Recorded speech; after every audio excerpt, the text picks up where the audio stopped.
అమ్మా నీ కలలే నా కంటి పాపనైనవని, నీ ప్రాణం పణం పెట్టి నాకు పురుడు పోషావని, నీ నెత్తుటి ముద్దయే నా అందమైన దేహమని,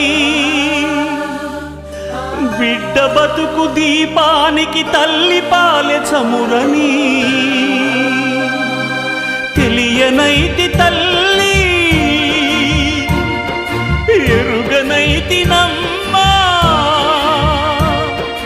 కడుపు తీపినే హేళన చేసిన జులాయిని, కన్న పేగు ముడిని తెంపివేసిన కసాయిని, మరచిపోయి కూడా నన్ను మన్నించొద్దమ్మా, కలనైనా నన్ను కరుణించొద్దు.